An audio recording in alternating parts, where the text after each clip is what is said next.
ಮುಚ್ಚಿ ಕಾವೇರಿ ನೀರನ್ನು ತಮಿಳುನಾಡಿಗೆ ಹರಿಸಿದ ಸರ್ಕಾರಕ್ಕೆ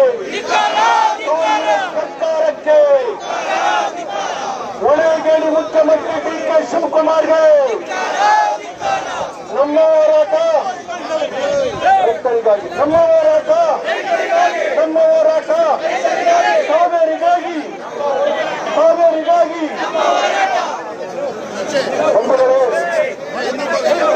ಕರ್ನಾಟಕ ಸರ್ಕಾರ ಇವತ್ತು ರಾಜ್ಯದಲ್ಲಿ ಕರ್ನಾಟಕದ ಸಂಪೂರ್ಣ ಅಭಿವೃದ್ಧಿಯನ್ನು ಬದಿಗೊತ್ತಿ ಕಾವೇರಿ ಕೊಳ್ಳದ ರೈತರ ಹಿತಾಸಕ್ತಿ ಇವತ್ತು ತಮಿಳುನಾಡಿಗೆ ಕಷ್ಟ ಮುಚ್ಚಿ ನೀರು ಬಿಟ್ಟದ ಬಂಧುಗಳೇ, ಇವತ್ತು ರೈತರ ಜಮೀನುಗಳು ಬಡಗುಡುತ್ತಿವೆ. ಕಾವೇರಿ ಕೊಳ್ಳದ ರೈತರ ಬದುಕಿಗೆ ಕೊಳ್ಳಿ ಇಟ್ಟಿರ್ತಕ್ಕಂಥ ಈ ಸರ್ಕಾರ ಒಳಗೇಡಿ ಸರ್ಕಾರ. ಡಿ.ಕೆ. ಶಿವಕುಮಾರ್ ಮತ್ತು ಸಿದ್ದರಾಮಯ್ಯನವರ ಮುಖ್ಯಮಂತ್ರಿ ಸೀಟಿನ ಒಂದು ಹೋರಾಟದಲ್ಲಿ ಕಾವೇರಿ ಕೊಳ್ಳದ ರೈತರ ಹಿತಾಸಕ್ತಿಯನ್ನು ಕಡೆಗಣಿಸಿದ್ದಾರೆ. ಅದನ್ನು ವಿರೋಧಿಸಿ ಈ ನಾಡಿನಲ್ಲಿ ರೈತರಿಗಾಗಿ ತಮ್ಮ ಜೀವವನ್ನು ಮುಡಿಪಾಗಿಟ್ಟ ಸನ್ಮಾನ್ಯ ಯಡಿಯೂರಪ್ಪರವರು ಕಾವೇರಿ ಕೊಳ್ಳದ ರೈತರಿಗಾಗಿ ದರಿಯತ್ತಲು ಬಂದಿದ್ದಾರೆ.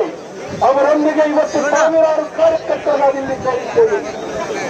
ಅಧ್ಯಕ್ಷರಾದಂಥ ವಿಜೇಂದ್ರ ಅವರ ನೇತೃತ್ವದಲ್ಲಿ ಅಶೋಕ್ ಕನ್ನಡವರು, ವಿರೋಧ ಪಕ್ಷ ನಾಯಕರು ಚಲವಾದಿ ನಾರಾಯಣ ಸ್ವಾಮಿ ಅವರು, ಟಿ.ಟಿ. ರವಿಯವರು, ಸನ್ಮಾನ್ಯ ಯಡಿಯೂರಪ್ಪರವರ ನೇತೃತ್ವದಲ್ಲಿ ಕಾವೇರಿ ಕೊಳ್ಳದ ರೈತರಿಗಾಗಿ ಸರಿ ಎತ್ತಿ ನೀರು ಬಿಟ್ಟೇವೆ, ರಕ್ತ ಹರಿಸುತ್ತೇವೆ, ನೀರು ಬಿಡುವುದಿಲ್ಲ ಎನ್ನುವ ಸಂದೇಶವನ್ನ ಇಡೀ ರಾಜ್ಯಕ್ಕೆ ಕೊಡುವ ಮೂಲಕ ಈ ಕೋಸುಂಬೆ ಸರ್ಕಾರದ ವಿರುದ್ಧ ರೈತರ ಪರವಾಗಿ, ಕಾವೇರಿ ನೀರಿನ ಪರವಾಗಿ ಹೋರಾಟದ ಕಾಲವನ್ನ ಸನ್ಮಾನ್ಯ ಬಿ.ಎಸ್. ಯಡಿಯೂರಪ್ಪನವರು ಕಾವೇರಿ ಮಾತೆಯ ಸನ್ನಿಧಿಯಲ್ಲಿ ಒಳಗಿಸುತ್ತಿದ್ದಾರೆ. ಬಂಧುಗಳೇ,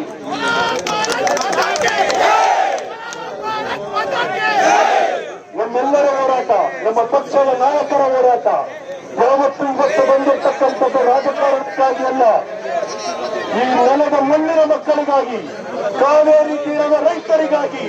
ಕಾವೇರಿ ನೀರನ್ನ ಬಿಟ್ಟು ಇರುವ ನೀರನ್ನು ಕೂಡ ತಮಿಳುನಾಡಿಗೆ ಹರಿಸಲು ಹುನ್ನಾರ ನಡೆಸುತ್ತಿರುವ ಕಾಂಗ್ರೆಸ್ ಪಕ್ಷದ ವಿರೋಧಕ್ಕಾಗಿ ಎನ್ನುವುದನ್ನ ಈ ಸಂದರ್ಭದಲ್ಲಿ ಒಂದು ಪರಿಸ್ಥಿತಿ.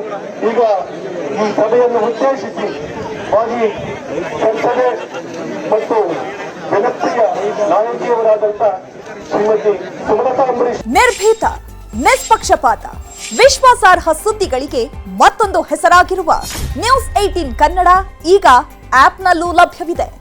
ದಯವಿಟ್ಟು ಇಲ್ಲಿರುವ QR ಕೋಡ್ ಸ್ಕ್ಯಾನ್ ಮಾಡಿಕೊಂಡು ಆಪ್ ಡೌನ್ಲೋಡ್ ಮಾಡೋದಕ್ಕೆ ಮರಿಬೇಡಿ.